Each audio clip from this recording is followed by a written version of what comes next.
Of course, as soon as I go live, something would fly into my eye. That's the thing about these gnats or whatever they are. They love to get in your eyes. And actually, I had one go in my eye earlier today, and tried to get it out. Tried to get it out gently, but I didn't succeed, and so I had to get it out of my eye in pieces, and that was not fun.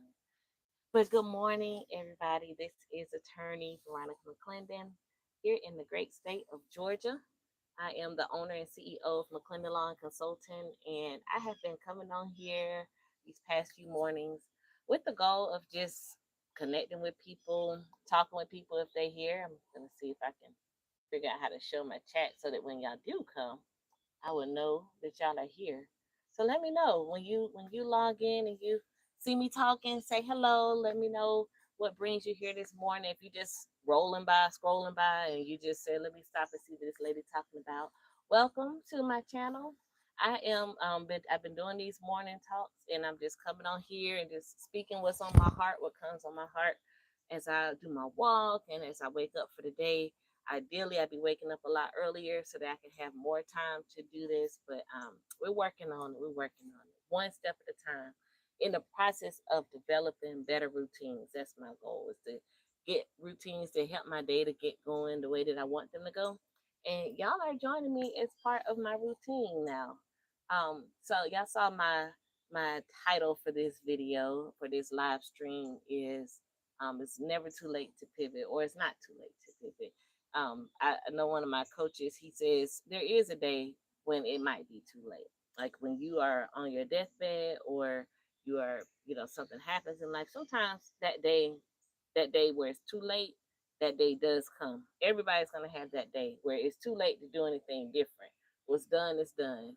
But for a lot of us, especially people who are tuning into this video, there is probably still time for you to do the things that are on your heart. I've been doing a lot of personal development, a lot of study these past few years, and listening to a lot of teachers along these lines. And one of the things they talk about is that time really is an illusion. And it's like time is just not what we think of it as. Time is now. There's nothing but the present. And I don't know enough about that stuff to really go super deep on it, but I've been reflecting on it a lot, and it makes more sense to me. For example, I talked to one of my neighbors who recently returned from a trip abroad, and she said it's crazy that it's over, because like she'd been planning for it for so many months and getting all the details in place and vaccinations, making sure her flight was scheduled and hotel and what kind of things she was going to do. All of that stuff went into planning the trip. And then one day the trip happened and she experienced the trip. And then one day that trip was over. And that can feel a little bit sad sometimes. Like, man, like, I'm gonna move my mic up, see if that makes a difference, if anything. But she, she put all this time and energy into planning the trip. She had the trip. The thing that matter is, one, the planning and the preparation. That's part of the experience as well. Then also, once you're in the trip, you are in the trip, and when that trip is over, it is over. And it's like you can remember, you can feel the memories, you can feel the excitement that you had, you can remember the things you did, look at the pictures, but that experience is over. And so, with that in mind, it makes me think about life and how a lot of us may have regrets. We wish that we had done things differently before. Maybe we wish we had spent time with our family a certain way, or had certain experience that we didn't have, and that can feel really heavy. But the moment that you make a decision that I'm going to make the most of what I have right now, then everything changes. Because like when you're living fully in your present moment, you're not thinking about regrets. Like, have you thought about that? That's something I've been paying attention to lately.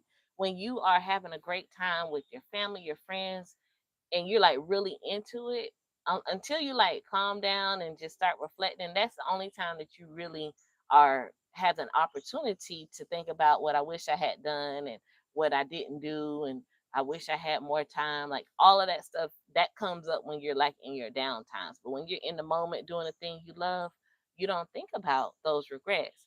And so putting all that together, it just makes me think about how, if we did not do what we wanted to do. We did not live life the way we wanted to live it. If we still have breath in our bodies and movement in our limbs, or even if you don't have movement in your limbs, if you have breath in your body, you have the mental capacity to think, if you are able to listen to this video, there's still more that you can do.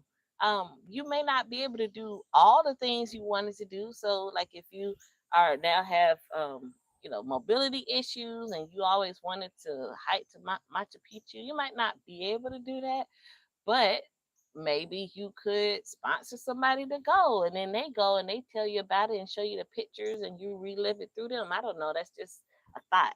But there are ways that we can seize whatever moment we are in and live our lives in that moment, like fully, live it intentionally and fully. And so if you have regrets, I wish I had done this, I wish I had done that, like just decide today, okay, I didn't do it. Done. Today I'm going to spend my mental energies into toward I'm going to spend them toward what can I do that I love to do now? What kind of changes can I make in my life now? I was talking to my neighbor again, and just she's at the age where she really can retire, but she's still working. But she's kind of thinking, okay, what's next for me? Do I stay in my house? Do I move? Do I go live in another country and be a granny nanny? And I said, if you think you want to do that, you should do that. That would be so cool. Like there's so many opportunities still left. We might think, oh well, I bought this house here in Georgia, so but I always dreamed of living in France.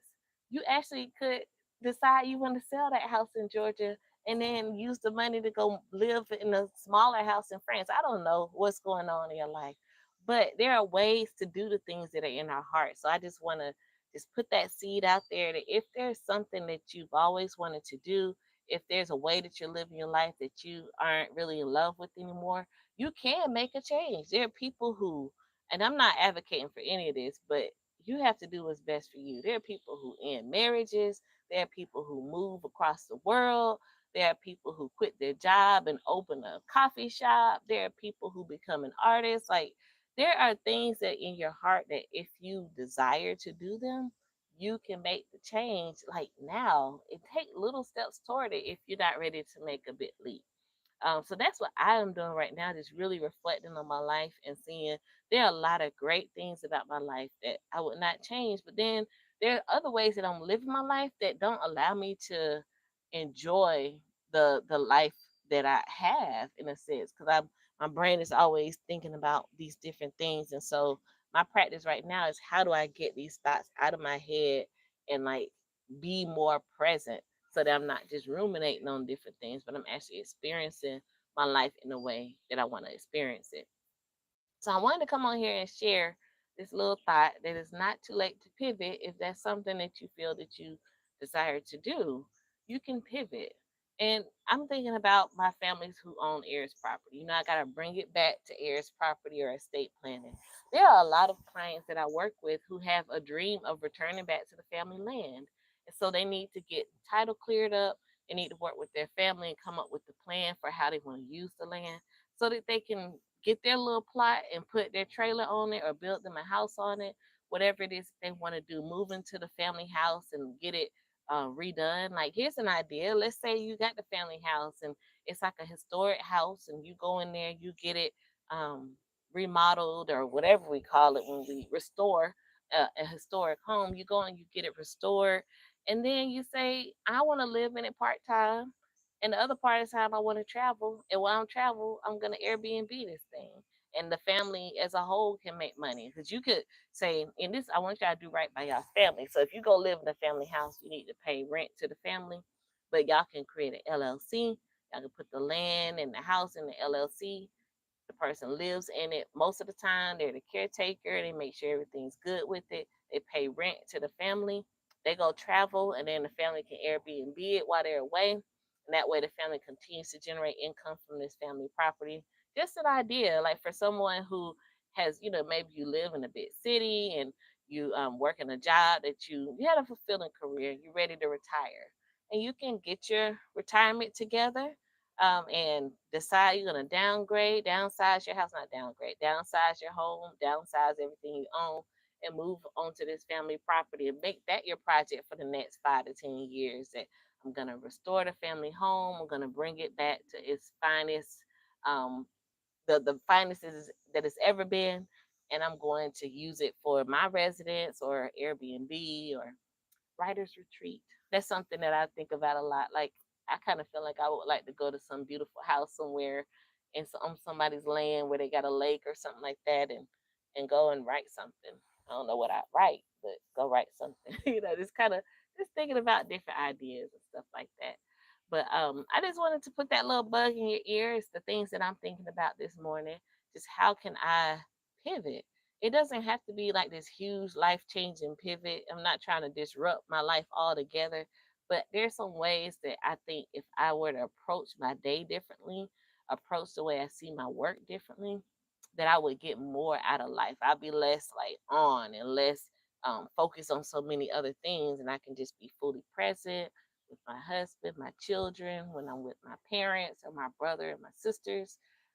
Just really like being able to be present with my family, be present with my friends, go and visit friends and spend time with friends in different places in a way that I'm not feeling the weight of everything that I carry everywhere I go.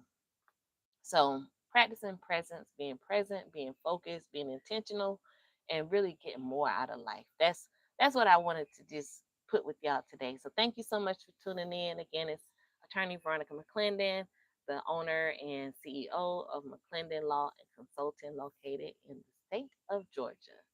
Y'all take care and have a great Sunday.